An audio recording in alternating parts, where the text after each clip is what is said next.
Hey there. Oh, where did my captions go? Hello, sir. There you are. Hey, so it's time to continue our adventure with with the adventure of the Tower of London. I was trying to be cool, and then very much was not. So last time, yesterday, as we left off, we are at a section called Queen's Quiescent. And so we have a lovely letter and three pavement stones. What are they considered? Marble pavement laid before the altar bearing their coats of arms. So I've popped those into the Discord server already if you want to take a look at them. But what the note says is from A to Z or Z, I lead you a merry dance, spelling out in 5 your way below. For the first, count shields before the holy table, and for the third, tell the tales within those shields. So I agree with Sherlock and the little thing that he has going here. It says spelling out 5 means we've got to look for a 5-letter word. And so what I would say with this, for the first, count the shields before the holy table. 1, 2, 3, easy. And then for the third, tell the tales within those shields, which means we have to count all of the tales, which is ridiculous, in my opinion. Want to help me count? Let's see, is it just lions? We just have to count the lions. I don't think there are any that have more than one tail. And the bulls don't have them. 3, 4, 5, 6, 7, 8, 9, 10, 11, 12, 13, 14, 15, 16, 17, 18, 19, 20, 21, 22, 23. Is that all of them? Are there any hiding? I'm gonna look closely. 1, 2, 3, 4, 5, 6, 7, 8, 9, 10, 11, 12, 13, 14, 15, 16, 17, 18, 19, 20, 21, 22, 23, 24. I counted wrong. 25. Well, 25 is Y. I'm gonna write this down.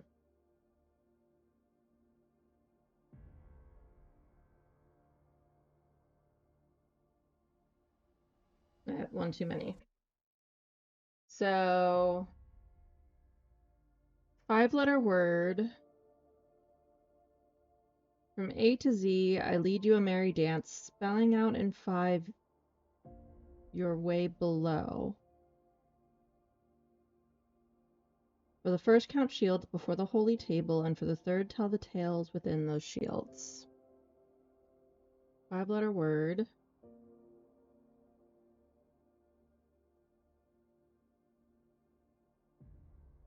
Spelling out in 5 your way below. What's below a church or a chapel? The crypt.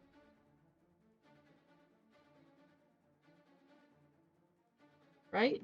That's 5 letters. Let's see. 5-letter word. Convert its numbers, letters to numbers using the code A1Z26. Take the first from the last letter and turn to that number.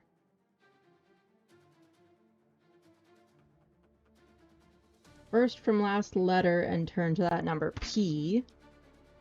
So A, B, C, D, E, F, G, H, I, J, K, L, M, N, O, P. 16. Let's see if this chaos is right. No.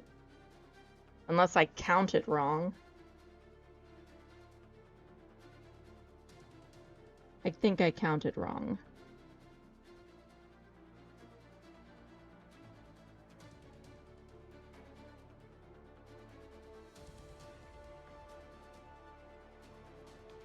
Convert its letters to numbers using a code.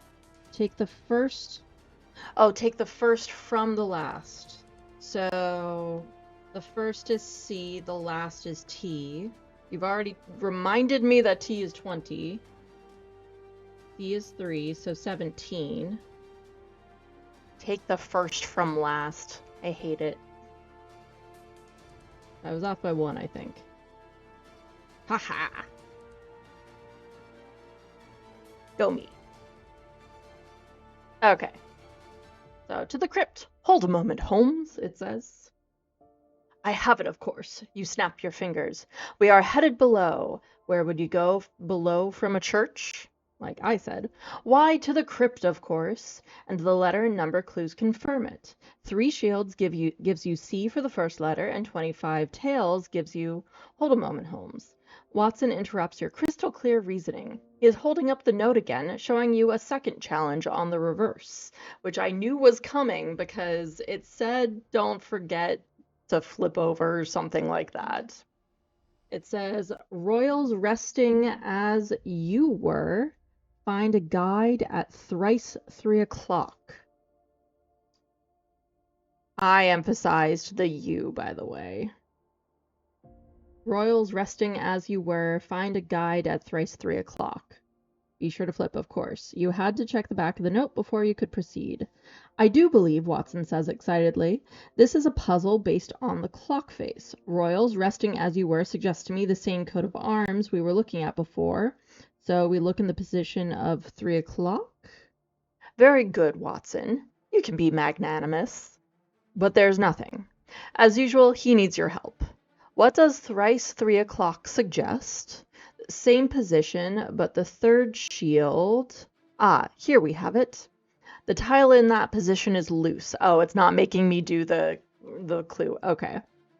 The tile in that position is loose, and Watson is able to lift it with his forefinger and thumb. Beneath the tile, a circular device has been concealed. He holds it up triumphantly before you. A wheel!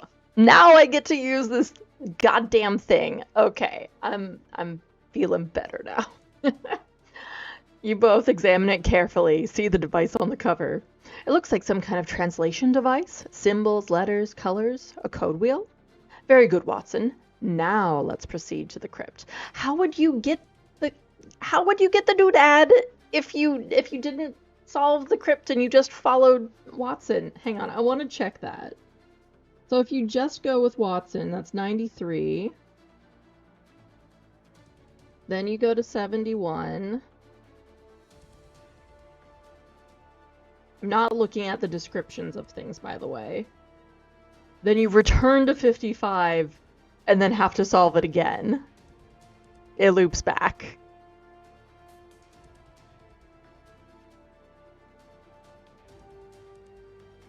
Okay. Anyway, turn to 22.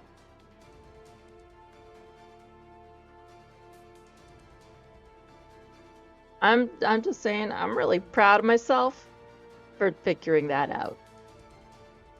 Just saying. Okay, so we're in the crypt.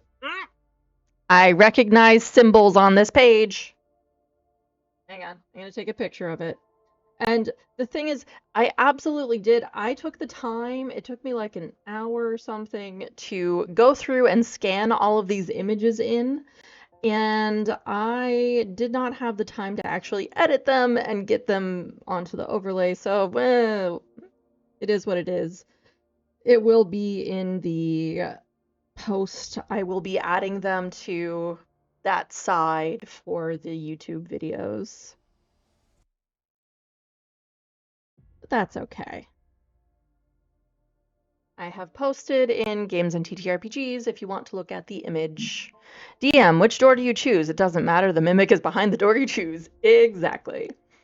Okay. Down into the crypt you go, slipping the code wheel into your pocket.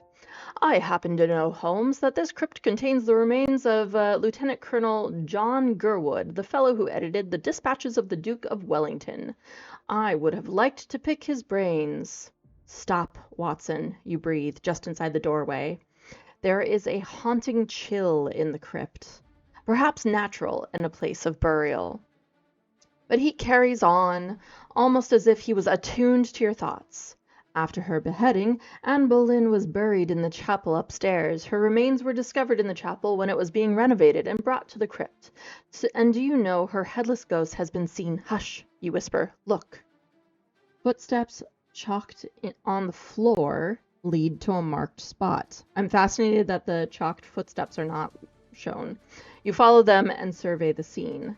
I think, you say, we have found an immediate use for our code wheel. A series of designs are visible in the room. We are being communicated with. To what purpose? It seems the professor is testing our ability to follow a trail of his devising through the tower. Doubtless, more of his scheme will be revealed. For now, let's decode this message and work out our next destination. Okay. I'm sure that all of these are going to be randomized.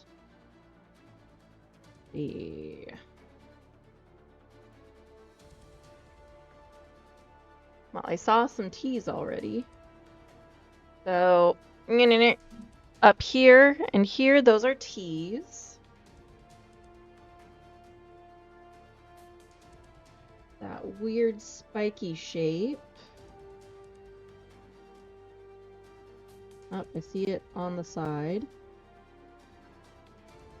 There it is an I.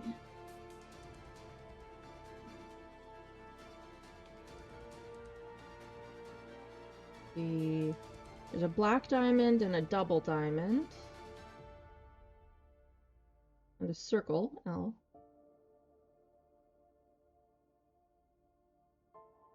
Oop, that square is there. Hello, how are you doing, Tim?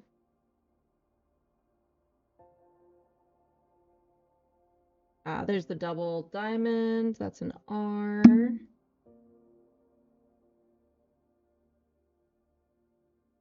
Hang on. Double diamond, square. I'm not sure about this shape, if that's one of them, but it might be, and I need to find that black diamond still because it's eluded me. Yeah, see, that might be. The W might be there.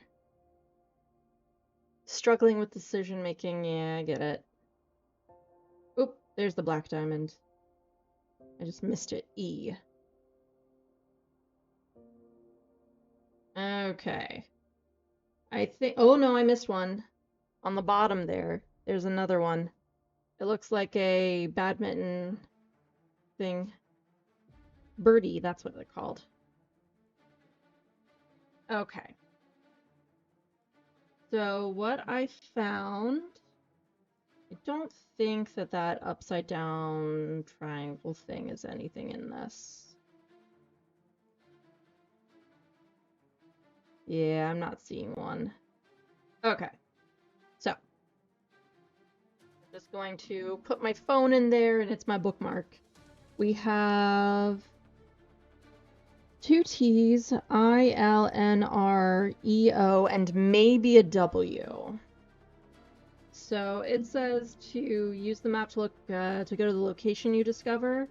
I'm going to start by seeing if there's any that have a W that kind of go with that. Tower could be a word. Yeah.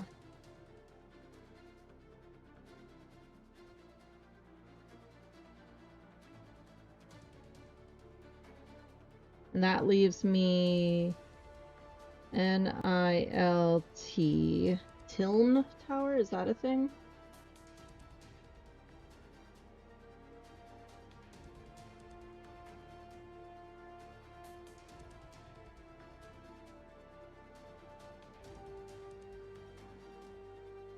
There's Flint Tower. What's the character for the F? The conical shape. Did I miss one?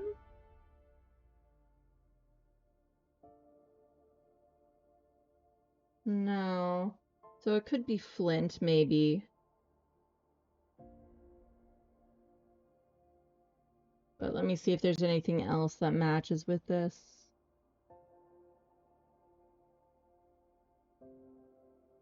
I know it's not Salt Tower,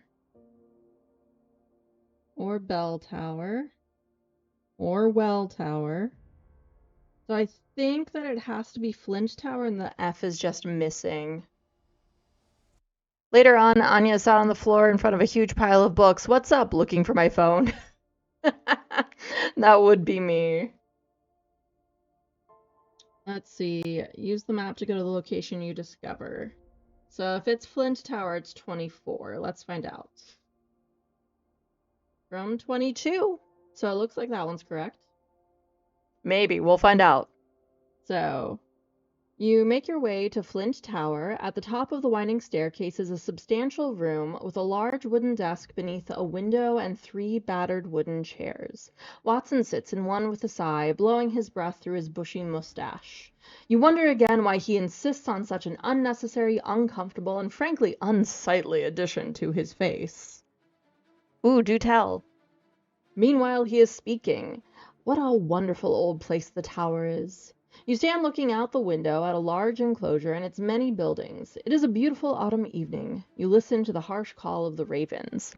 I just want to point out that I feel like Sherlock in these books, or at least in this one, is obsessed with autumn. And I'm curious as to why they've made that choice. Is that a canon thing from Sir Arthur Conan Doyle's books? Anyway, I say, here's another map, Watson exclaims, looking at the desk. Oop, 1 second.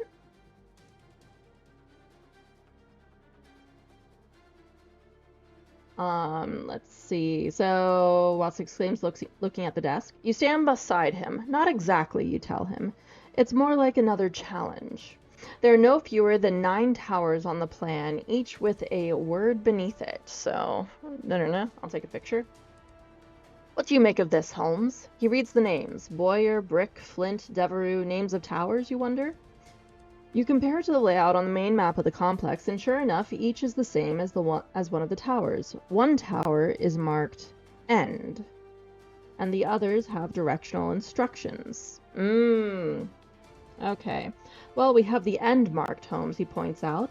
That's our next destination. It's the Flint Tower. Not a puzzle at all, just simple instructions. We're in the Flint Tower at this very moment, you say gently. Just so, he murmurs rather sheepishly. Look there, look here, you say. Written on the plan are the words where to, where from, and where from is underlined. You note again the directional instructions within each tower. You ponder. Should we be working our way backwards, perhaps, to find out where you start from to get this end? And that would be our destination, he asks, running his finger triumphantly across that monstrous mustache. Now you have it. Yes, you both set to work. Okay, so let's take a picture of this. And that's awesome. I'm very excited.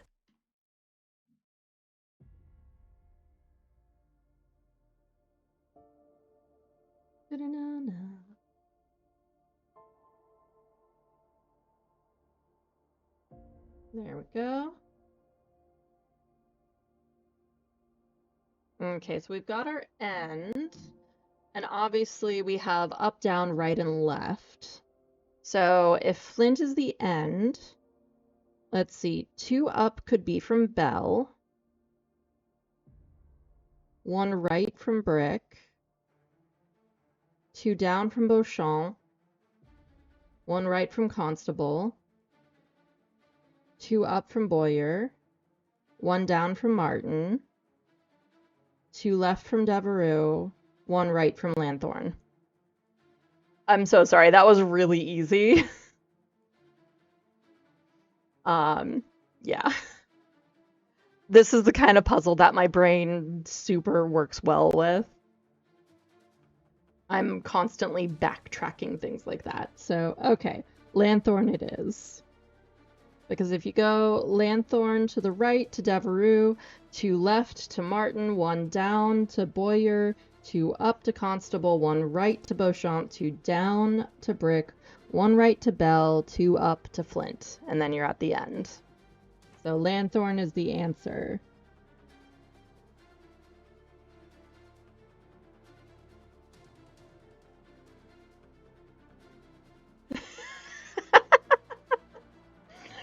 I'm sorry. Lanthorn, where are you? 11. I'm just gonna write down where we're going.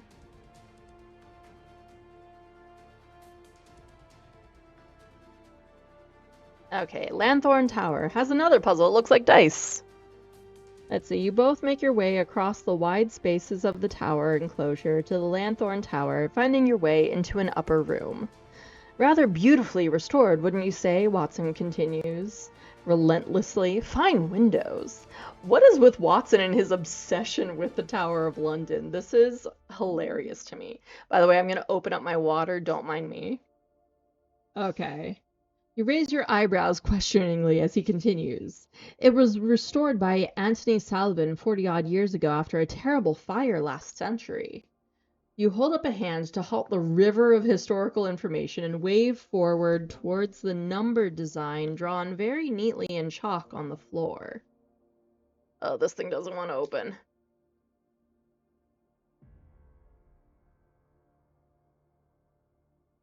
Ugh. Okay, written on the floor beneath the numbers, you see that opposite faces meet in similar ways, and there's something they all share. Let me take a picture.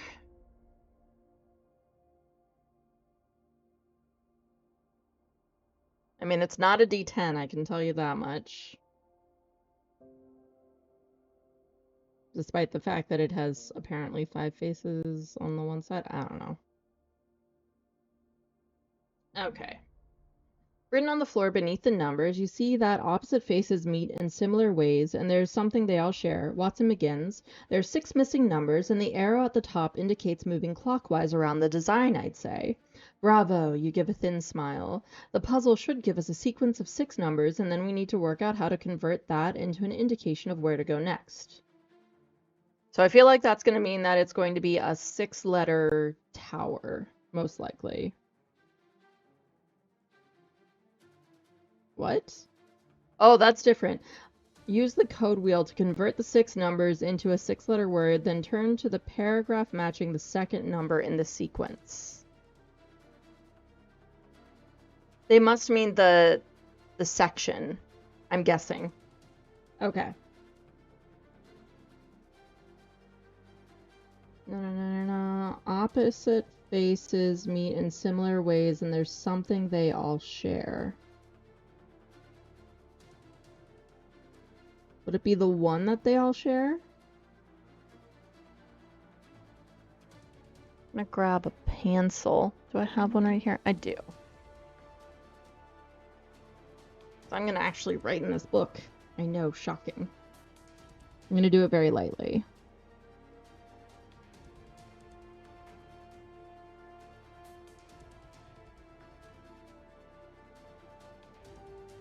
So what I'm seeing is 1's on 4 out of the 6. 6, 6, 2, 2, 2. 27 on 3 of them. This one's hard. Let's see. So it indicates that you need to move clockwise. And it isn't just like a regular D20 or something like that, because then we could just manipulate it to figure out which one it is. That would be too easy, right?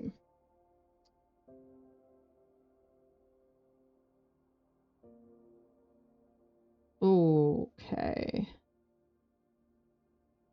I'm gonna look at the clue.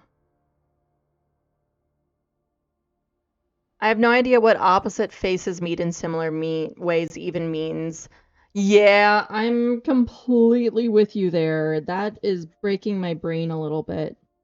Let's see. Are there matching totals for the pentagons, and is there a connection between the numbers facing directly on matching sides of the pentagons?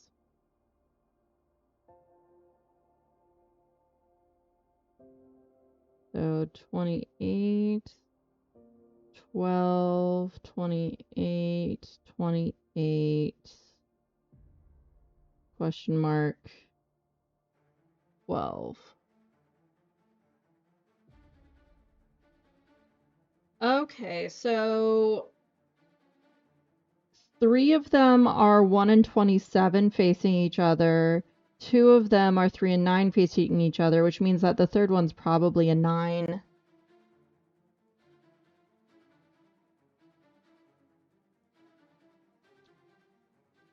I would guess.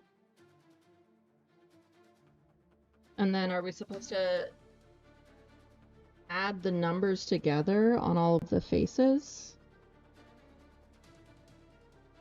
Let me see. I'm using ye old calculator.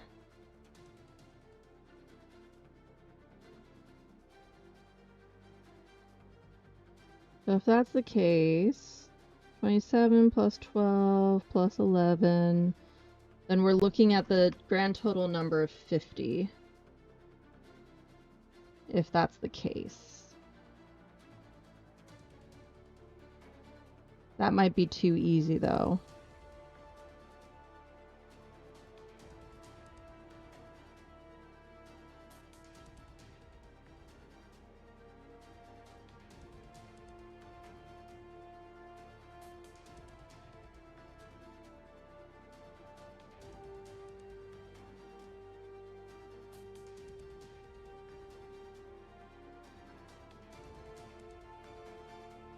Minus 30 is 20, obviously. 33 is 17. 29, 30, 33 is 17 again. I doubt that what I've done is correct, but hey. Are there matching totals for the pentagons, and is there a connection between the numbers facing directly on matching sides of the pentagons? I'm gonna just... So I have solved a thing. I don't know if it's the correct thing, but I'm going to see if I was correct in my solving. Was I? I was! Hey! I got it right! Yeah, so what I did for reference, and it'll be right there. But you see all of the blank spots on that. Basically what I did was all of the facing things, like there's a 3 and a 9 together, that's 12, a 1 and a 27 together, that's 28. Those numbers exist all around here. And so there's 1 and 27, 1 and 27, 1 and 27. And then there's 3 and 9, 3 and 9, 3 and. So I figured out that that one was 9, and that this grand total was 50 on this one. And so if you make the assumption that they're all 50, then you can find the numbers. So that's how I did that. I'm proud of myself. Okay, so convert the 6 numbers into a 6-letter word. Okay, back to my pen in my notebook. So we've got 9, 13, 20, 2 17s, and a 21. I will type that into the chat for you as well.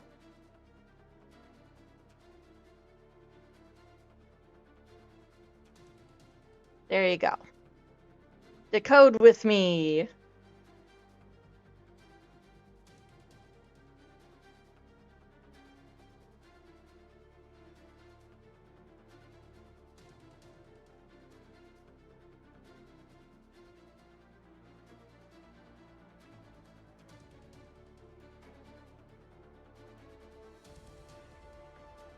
I feel much better now because the start of this book was very difficult, just randomly, and this is not much easier, but you know, it's more logical to my brain. I still need 13 and 17. There we go.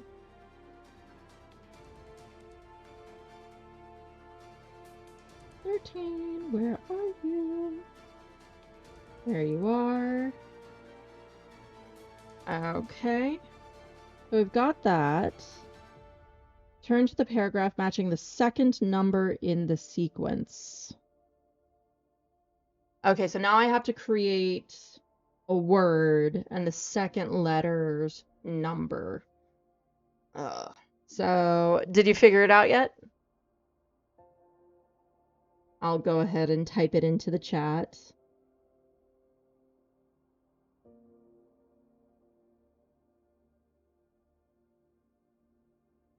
I would assume it's the word window. I am going to just confirm.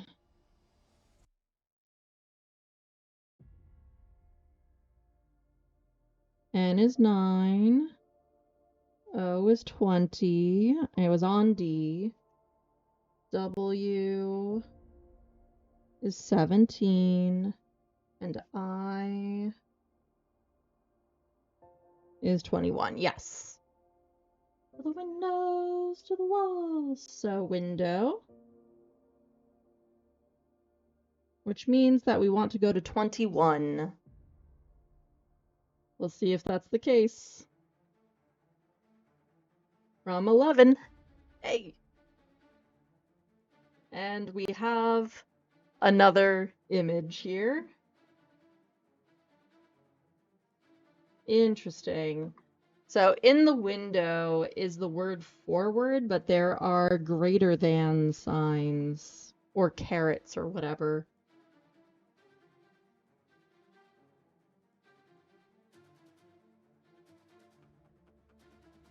We looked through the window of Anya's soul and found a mystery master. You say that. But I get stumped by these clues sometimes. Okay. It spells window. You lead the way across and inspect the frames carefully. They are metal with a lattice design and small curved handles for opening. Written in chalk on the stone beneath them, you read forward with those carrots. You say a lot of things.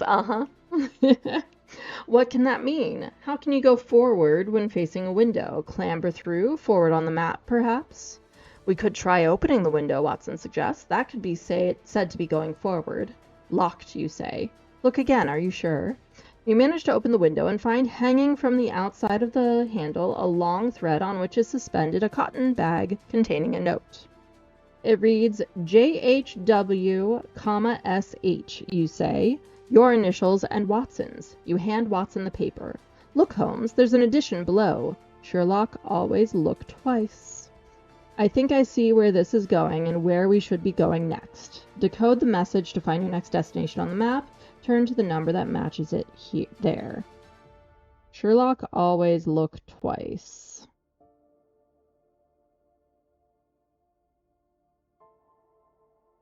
So I'm going back somewhere.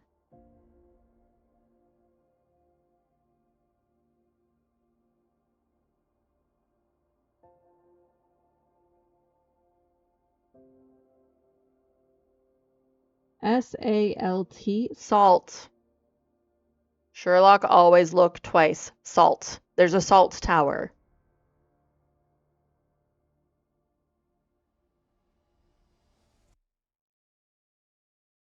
Six. From 21, yep. Dinner in the salt tower, it says. You can also get here from 51, which is one that we've been to. Using the map, you find your way to your next destination, the Salt Tower. Where is all... Yeah, okay. For a second there, I thought there was a typo. Where is all this leading us, Holmes? Watson grumbles. Patience. This is a delicious challenge. I've never been bettered by Moriarty yet.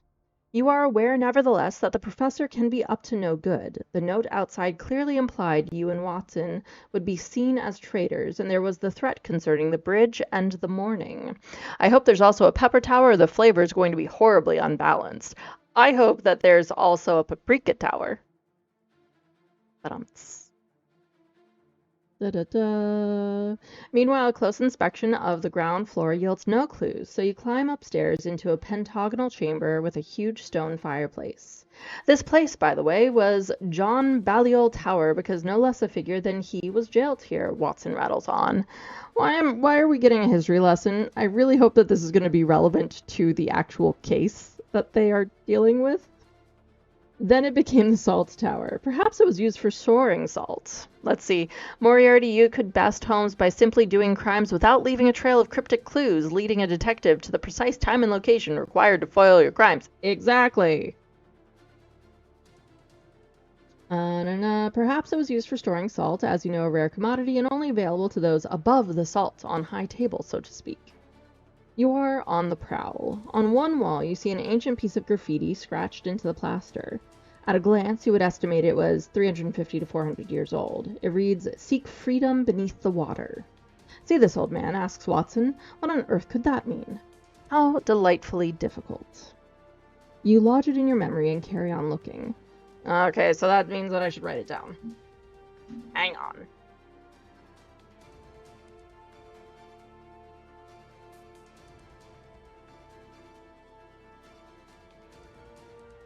Beneath the water. Because it could be relevant later. You never know. And my memory is not like Sherlock Holmes'. I have the memory of a sieve. Okay, Watson has taken a guidebook from his pocket and is reading. Many celebrated figures were jailed here, including Princess Elizabeth's tutor Giovanni Castiglione, Bristol innkeeper Hugh Draper, Scottish ruler John Balliol, Jesuits John Gerard and Michael Moody, and perhaps their fellow Catholic John Arden. I say, what's this? From the fireplace he lifts the twist of paper and opens it. White grains spill out. What the devil? The very substance. Astounding. And a message. Okay, so there was salt. Oh, I'm going to take a picture of this. And yes, I fully did the where did my phone go thing.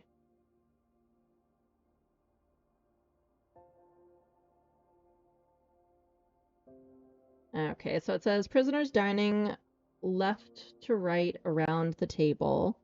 Oh, hang on. It is sideways, even though I definitely took the picture oriented that way. Whatever. So prisoners dining left to right around the table. Castiglione has a single plate, Gerard a plate, a knife and a fork, Arden just one cup, Moody a spoon, a knife, a fork, and a plate, Balliol 3 plates and no cutlery, while Draper has the same as Balliol, plus a knife and a cup. I count on you to spell it out. At this meal, they address one another by their second names only. I am intrigued.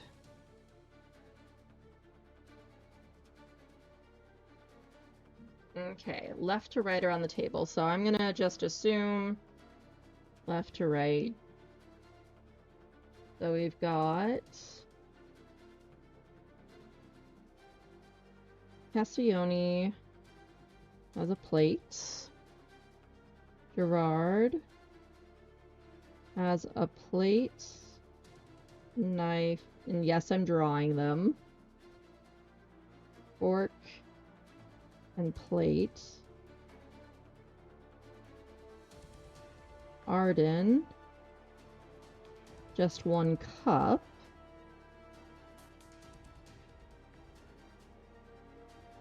Balliol, 3 plates and no cutlery. While Draper has the same as Balliol plus a knife and a cup.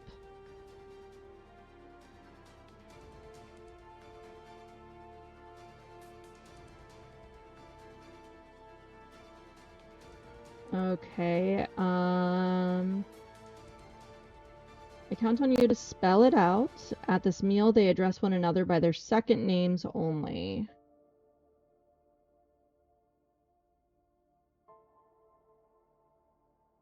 Oh, did I skip Moody? I did. I skipped Moody in my drawing!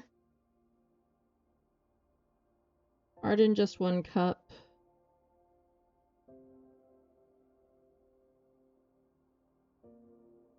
Moody is a spoon, a knife, fork, and a plate, and then Balliol and Draper. Clearly, whoever wrote this note, one assumes Moriarty himself, has the same guidebook and interest in the history of the tower as you, Watson. Curious. Watson rubs his finger vigorously over his absurd mustache. You can't work out the code to turn to 87. Use the code to find a word, your next destination. Find it on the map and turn to that number. So if they're calling each other only by their last names, their second names. I'm just checking to make sure that everyone has two names. Yes, everyone has two names. We have C, G, A, B, D, M, which I don't think is going to mean anything.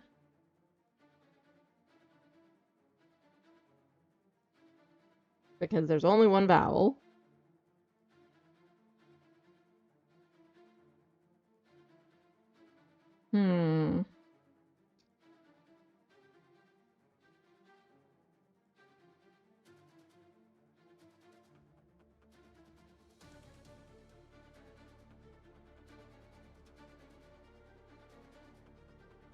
Intriguing. I'm going to look at the clue just because I think that's going to be helpful.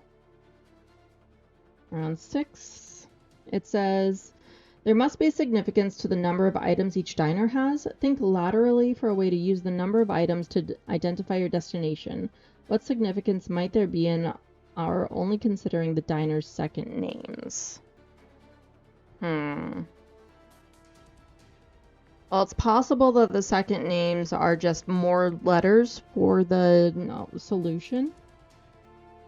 This one's tricky. Freedom beneath the water. No, that's not related. Dining left to right around the table. This meal they address one another by their second names only, so their names are important. I was trying to think of a way to, like, if Castiglione is the plate, then what is that, like a C with the... But that doesn't seem reasonable to me. So if that's not it... Because that would make sense for building into a word. But if that's not the case, I'm just gonna pull their full names in here because I shortened them. What if it's 1, 2, 3, 4, 5. Oh no, that's an R. I misdrew.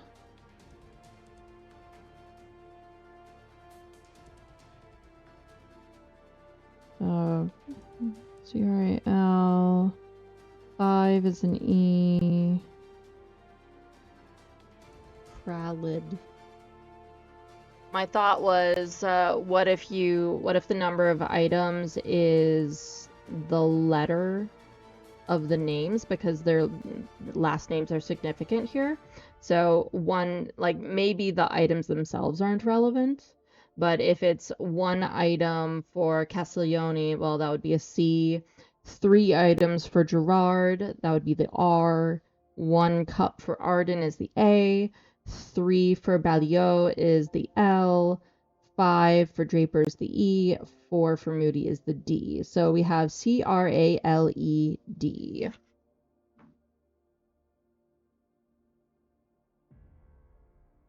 Which obviously is not a word. It doesn't mean anything. But use the code to find a word, your next destination. Find it on the map and turn to that number. So there's a word in the map.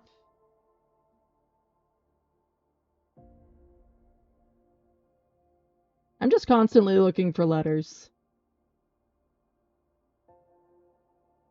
Constantine Salt. Cradle. Yeah, cradle. Yep. They really like their anagrams in this book. I don't remember there being so many anagrams in the last one. Okay, so if it's cradle, it's 56. Oh, fun. There's a little... Looks kind of like a kidney bean. I'm going to take a picture of this. Well, the cat's in the cradle, which is now a clue. And as always, this will be going into the Discord server. I don't know, there's a dot there and it looks like a butt. Okay, Cradle Tower. You are now close to the tower's edge and can almost hear the soothing lull of the Thames outside. Or is that in your mind? Watson is talking, you realize, and you tune into the sound of his voice. Let's see, and the cat's in the cradle and the silver spoon, little boy blue, and the man in the moon. I was singing this in my head too, Scroll. Yep. Fully. Let's see. John Gerard and John Arden, he says, escaped this very tower on a rope stretched from tower to Thames. You consider the room. There's a mound of black fabric, its top attached to a rope with a hook. The rope runs across the ceiling through two pulleys and dangles in a far corner, with a small note attached. You read it aloud. The sweet Thames runs softly, does it not? I wonder what the Thames will be thick with tomorrow. Will that be sweet? What will you be helpless to stop? What will you watch with horror? The clock is ticking. Can you find your way through the maze?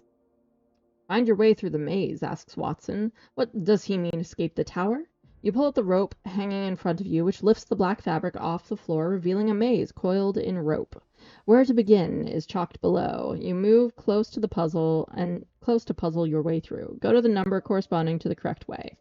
Well, going backwards.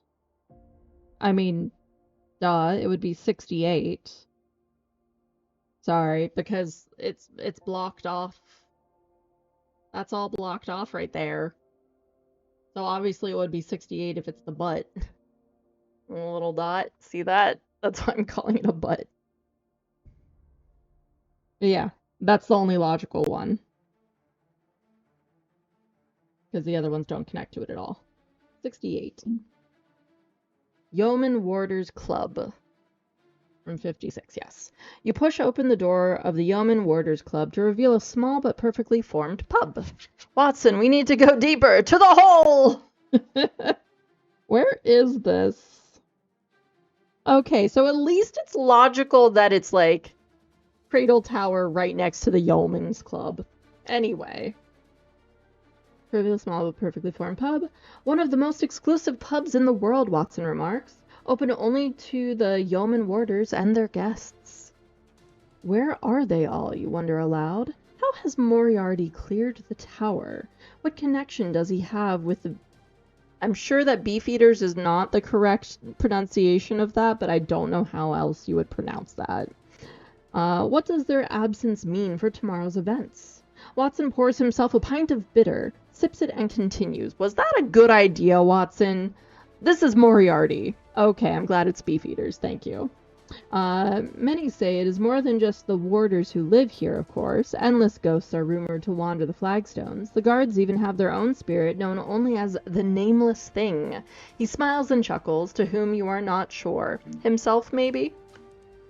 You pour yourself a drink. Why are they pouring themselves drinks? Moriarty led them here. I'm eating chocolate, don't mind me, it's stressing me out. They've made a note of the time, so I'm going to make a note of the time.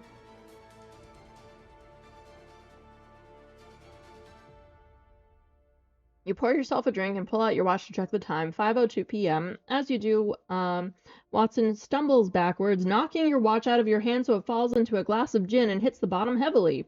The hands swirl around and come to a stop. Your timepiece is ruined! Watson appears unruffled. Didn't he just stumble and fall? Throw my pencil down. Come and look at this, he says, beckoning you over. You follow begrudgingly. He doesn't even apologize for knocking the timepiece into gin. Okay, he's standing in front of several glasses of wine. More drinks, you wonder? And I'm just gonna... So there's 6 of them. The first 3 are filled with, I'm assuming, red wine. There's 42, 9, and 54 written under them. Watson reads out the puzzle written just below. 3 full glasses of wine are followed by 3 empty glasses. By only moving 1 glass of wine, rearrange the pattern so each full glass is followed by an empty one. Which glass? Below each glass of wine is a small number. You let the alcohol and puzzle swill in your mind, and an answer begins to materialize. I mean, I would assume that it's number 9 because by only moving one glass of wine, well, only 3 of them have wine in them. So if you move number 9, then the other one will magically go next to it. I don't know. That seems silly. I'm gonna look at the hints just 'cause. What's the difference between an empty glass of wine and a full glass, really? That's what my thought was. I'm just gonna see if I got it right. Yeah. Yeah, you just swap 9 out. The correct answer is 9, as shown in the graphic. If you pick up the second glass, pour the liquid in it into the fifth, and then return it to its position. Oh, well, that wasn't quite where I was going. You are left with a sequence of full glass, empty glass, full glass, empty glass, blah, blah, blah, turn to 9. Okay, so I was correct. I just didn't think, oh, pour it into the other one.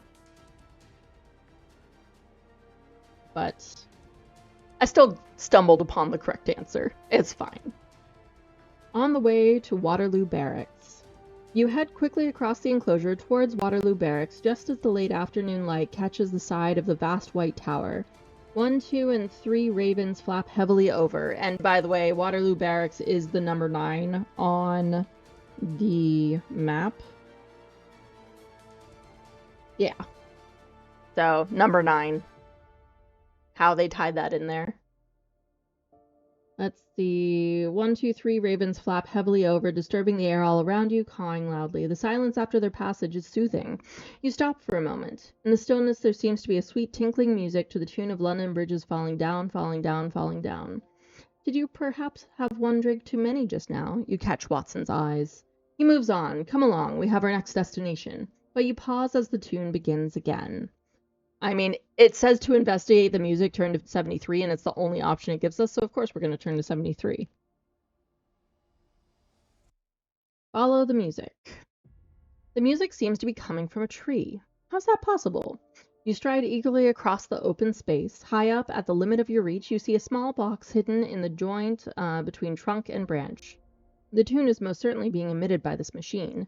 You are just able to get it down. A musical box, Watson, and attached to it by a string a small paper bearing the message. Music feeds the soul, but it's flipped backwards. Reflected words, I should say, yes, offers Watson. Music feeds the soul. You flip it over. Anything on the back? Ah, yes. Forwards, backwards, and then number 12.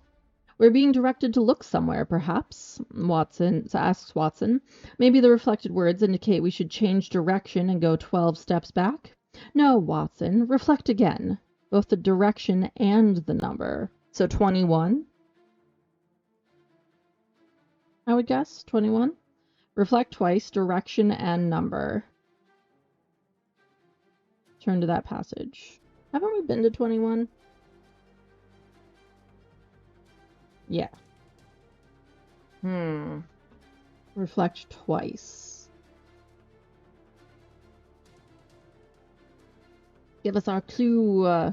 Consider where you are. What is the mirror image of going forwards? If a mirror inverts direction, what does it do to a number? So would it be... But it's not 21.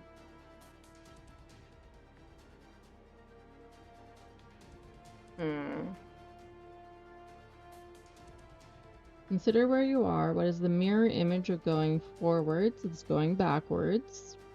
If a mirror inverts a direction, what does that do to a number?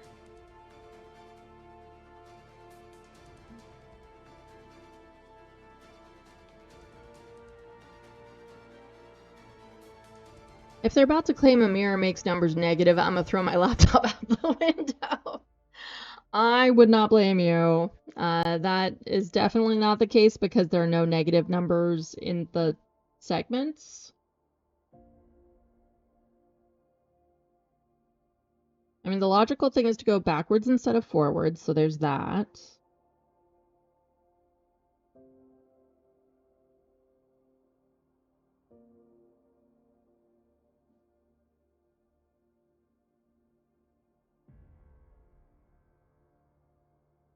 Something to do with the map?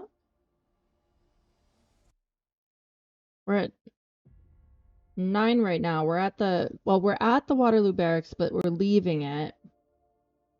Hang on. Going back to 9 really quick. White Tower, which is 58.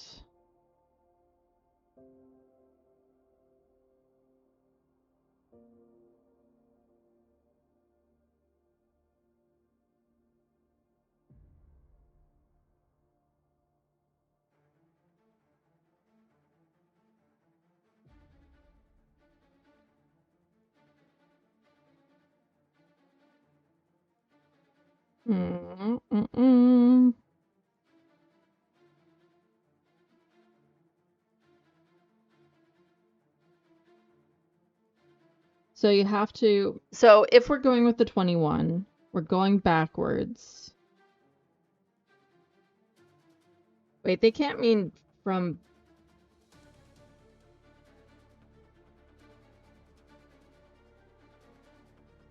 We're at number 73.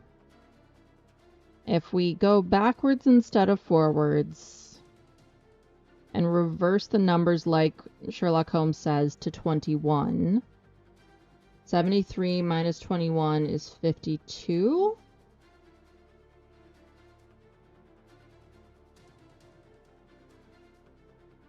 From 73. So we go backwards instead of forwards, we reverse the number 12 to 21, and then we subtract it from 73. The logic is logicking. I guess. Okay. Strahd, it says. I have it, you say. Reflect both the direction and the number. The direction showed forward 12, so we turn around and go back 21 steps. The directions take you to a bush. Which is so typical Sherlock. Partially hidden is a much-loved, familiar-looking, though slightly battered object. Watson, Watson, by the Lord Harry, it's the Strahd, my missing violin! Yes, your millions of pounds violin that was missing is just in a bush. You lift the precious Stradivarius eagerly and cradle it in your arms. What on earth is it doing here? Splutters Watson. Who could have brought it here, and to what purpose? Someone has written unlock in chalk on top of the case, but as you know, I never lock it. Sure enough, it is not secured shut and opens easily, all's well. The most beautiful and best loved of instruments looks unharmed. You examine it closely, and the bow is there. At the base, in the base of the case, you see a small piece of sheet music. You bend down to retrieve it. And here's where you're going to go, why? Look at the letters. Look at those letters. It'll be there for the VOD. So there's only 3. I don't know terminology, but there's only 3 instead of 4. And it does not spell out the word face or even Garfield buys dog food. The E is missing. That's how I was taught to remember it. I was in 4th grade when I learned to play violin. Let's see, look at this, Watson. What, some kind of key? I wonder how the letters relate to musical notes. Pop the paper in your pocket. There's a good chap. You hand the note to Watson. Hold on, he says, looking at the reverse side of the sheet. On the back there are 4 letters, M-S-A-B. You hold the instrument and move the bow above it. There are no strings, old man. Not quite. I found one hanging from a tree branch a few hours ago. You pull the string from your pocket and show it to Watson. This must be a string for the Stradivarius, he asks. Indeed, you say, putting Strad and string away. I like that they capitalize that. It's like the Stradivarius's name is Strahd. No time to waste. You hand the case to Watson and stride off towards the Waterloo Barracks. Turn to 43. Oop, too far. Oh, and I've got a thing that I'm going to take a picture of. So there's that. 52, yes. Step lively, man, you urge. Is Watson dragging along behind because you've thrust the Strad case into his arms? But he's stopping altogether. Hold on, Holmes. Look at this. On the flagstones outside the barracks, a puzzle has been drawn. I say, these are the symbols from the wheel, are they not? He queries. One flagstone has been lifted out of position, and there are three choices for a replacement leant against the wall, and there's a note. Remarkable the trouble Moriarty has gone to with these challenges. He's evidently been looking forward to locking horns again. Or is there another reason? Is the aim to slow you both up? Clearly, we are supposed to work out which of the three stones completes the sequence. You note. But what does the note say? Top down, right pair indicate future path. The two symbols on the right-hand squares indicate our next destination, asks Watson, with the upper symbol first. You're catching up, Watson. Okay.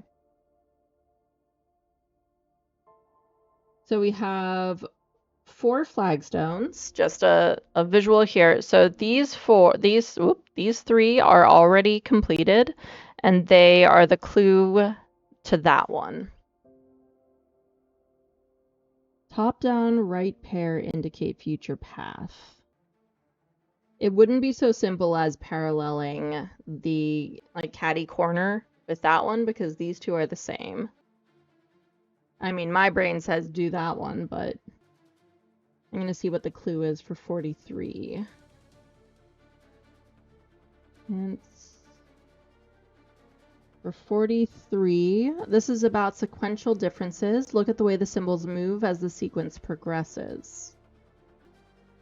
If it is the same as the other one, I will be very sad. Because that's way too easy. I'm gonna look at 52 again. MSAB. Because I hadn't written that down before. Oh, where'd my pen go? My pen, it has disappeared. MSAB. What are the symbols for those?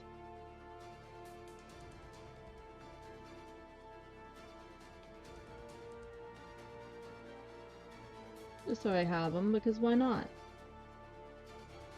Oh no, the S is a fancy thing. Circle, circle, circle, circle, frills. Okay, A and B. A is a black box.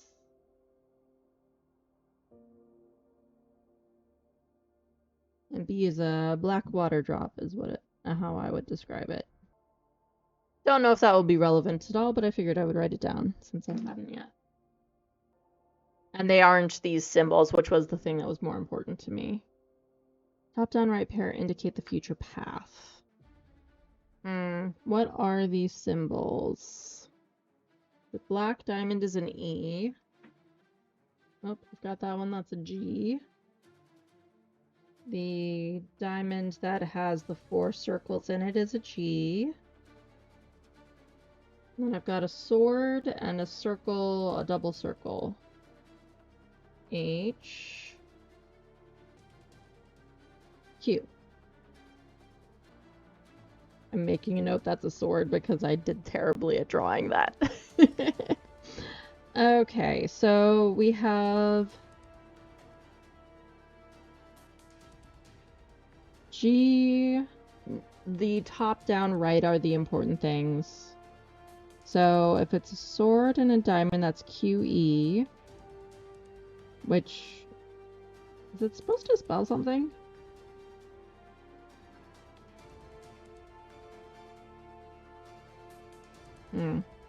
Okay. Q, E, H, Q. And then Q, E again.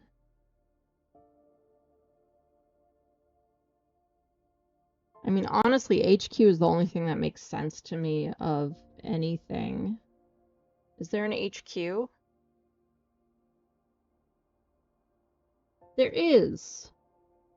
Fusiliers HQ. 67.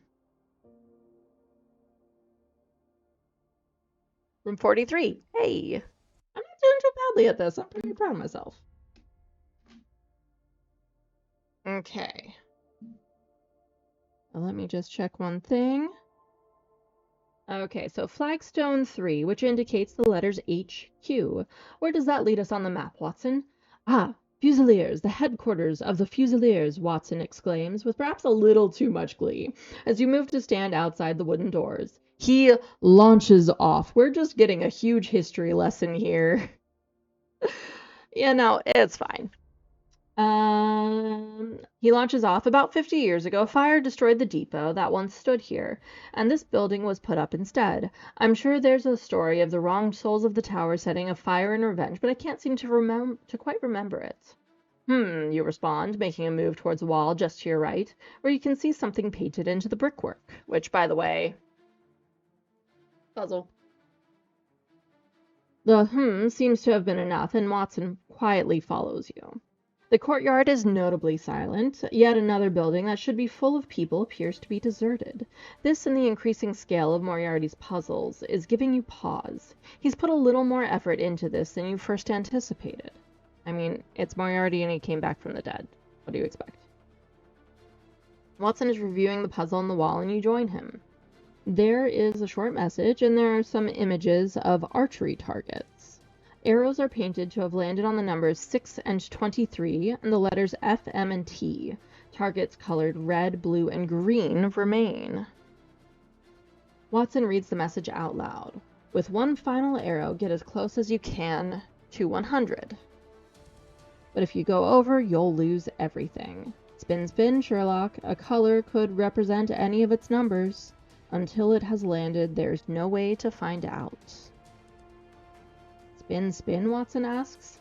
You're already lifting the code wheel out of your pocket. Ah. Okay, so we have to spin. So I am guessing that we want MT, 6, F, and 23. Well, let's see. T is green. It's also 26. And that weird leaf-like shape. M is blue. 18, and it's a circle with an X in it. Is that enough? Yes. F. Of course, they are all three colors. Red, 3, and it's a cone. 6 and 23. There's 23.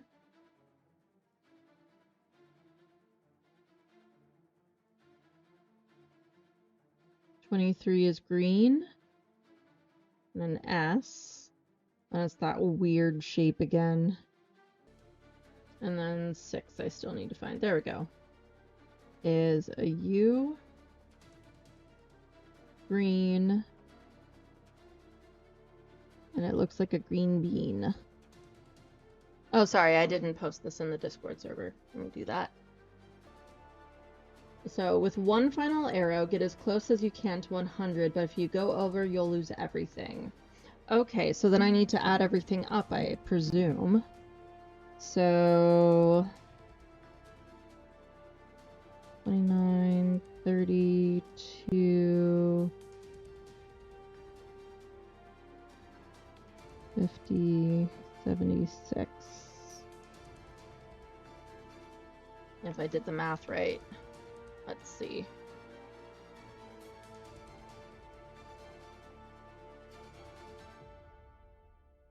(26) plus 18 plus 3 plus 6 plus 23. Yep, 76. So that leaves 24. A color could represent any of its numbers, and until it has landed, there's no way to find out. Get as close as you can to 100, so I would assume 23 is the number we're looking for, but that might not be the case. 24 is green. 22 is red. What's 23? I bet 23 is blue. No, it's not. 23 is also green. I think that I need to go for green. That would be my guess. 94. Oh, wait. Hang on. A color can represent any of its numbers. So 23, 26. It can't be green because then we would go over. I'll go ahead and read what it said on 94. Because that was a thing that I skipped over in my head. It's got to be green, Watson almost shouts. See here, he says, lifting the code wheel from your hand. This 24 is green. The existing score is 76. I do believe in 76 added to 24 is 100. You can't fault dear old Watson's maths, but you do perhaps have a question or two about his logic. You respond, we do indeed get as close to 100 as we can, but we can't risk going over, and I do believe that by targeting green, that possibility is indeed present. Watson opens his mouth, then closes it again. The two of you return to the puzzle. Yeah. So let's see. 8, 22, 5, 13, 19, 3, 10, 7, 21. 15, and so that's red. 15, 4, 25. So it would be red in that case, because that is the one that doesn't have anything over 24. So 48. Boyer Tower. Following red, you find your way to the Boyer Tower. I'm still not sure I quite understand. Watson looks at you quizzically again. Well, you explain, the highest number red might reveal is 22. This would combine with the other letters and numbers to give you a maximum of 98. If you'd chosen green or blue, you could have got 25 or 26, which would have given you a total over 100. Watson nods, seeming satisfied. You look around and spot curious graffiti on a fragment of the original wall. Maybe written by a prisoner, muses Watson. It looks like the Sator, S-A-T-O-R, palindromic square, you say. You know that, Watson, but a slightly different form. I don't think it was written by a prisoner because one letter is missing in 3 places marked with an X. Obviously, we're still being toyed with by our host. Work out which letter is missing, convert it into a number using a code wheel, and turn to that number. This feels like it's going to be a relatively easy one, but maybe that's just me. But why is there a P? Okay, I stand corrected. I was confused by the P that is in 2 of the sections, because I was expecting it to be, and then there's the E. Rotus, Rotus, Sator, Sator. R. Oh, okay, so it's just upwards and downwards, like every line and column is going to match up. So I'm just gonna write them down really quick. Oop, that's an A. R blank P O.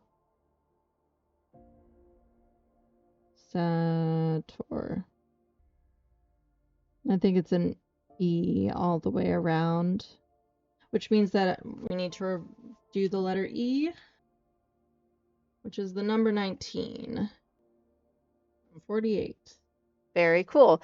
The X's are out of place, or the E. Yeah, so the X's do not belong. So the way it's explained is, I don't think it was written by a prisoner because one letter is missing in 3 places marked with an X. So the X's don't belong. That's a blank spot, basically. And so E's belong everywhere. You have a repo going upwards and downwards, and that replaces the X in the horizontal. And then the word tenant is logical from the rest of that. So, yep, the X's are E's, exactly. So going to 19. And I think that what I'm going to do is I will read this aloud and then we will stop there for the night because there is a certain campaign session that I need to prepare for. That's in 30 minutes. So I'll read this aloud. I will share this as food for thought for next time, which I might be able to do tomorrow. We'll see. Yeah, I'm keeping an eye on the time. So E, Watson says. Quite right, you answer. Fascinating thing, the satyr square, not unlike those magical number squares that the ancient Chinese went in for so much. It's a kind of verbal lock, you think to yourself. Yes, locking up or typing down language, or hiding meaning. Once again, Watson seems to be attuned to your thoughts in the most curious fashion. Talking of locks, I heard the most fascinating claim last week about the court musician Mark Smeaton, the fellow who was jailed and executed as the alleged lover of Anne Boleyn. He stopped chewing his mustache. Why are you chewing your mustache? Yes, you inquire. Ah, you do take an interest in my historical knowledge. You roll your eyes. Well, there is a Tudor-era lock you may have heard of, supposedly one of the most secure ever made. Only one key to it exists. I was told that Smeaton was its inventor, but that it can also be opened by playing a sequence of musical notes. Watson continues. It was designed, the story goes, so that when King Henry was at his most suspicious, Anne could retire for the night under lock and key, with this lock, I should say, but Smeaton alone could gain access to her for dalliance. Genuinely fascinating, you think. Watson is still talking. Smeaton famously said it was for my sweet love. FMSL. I'm writing that down. I'm assuming it's the letters. We'll see. What was? Watson is surprised you are maintaining an interest. He snorts. The motets he wrote for her, I think. Or perhaps the lock itself. You refocus on the puzzle. What do we do with the answer 19, you think? We could try taking 19 steps across the floor. You look down. And look, there is an arrow pointing the way. After 19 steps, there's a message on the floor, and beyond it on the floor, a number square. Ha! Very clever palindromic phrase, but I don't think it applies, Watson. We are being asked to fill in the missing numbers. It looks like a magic square. One space is circled, so it must be our intended destination. It says never odd or even. So, okay, I'm going to stop there for the evening, and I will continue this next time. So we will see if there is someone to do a little raidy raid to, and I will see y'all at the next stream. Bye.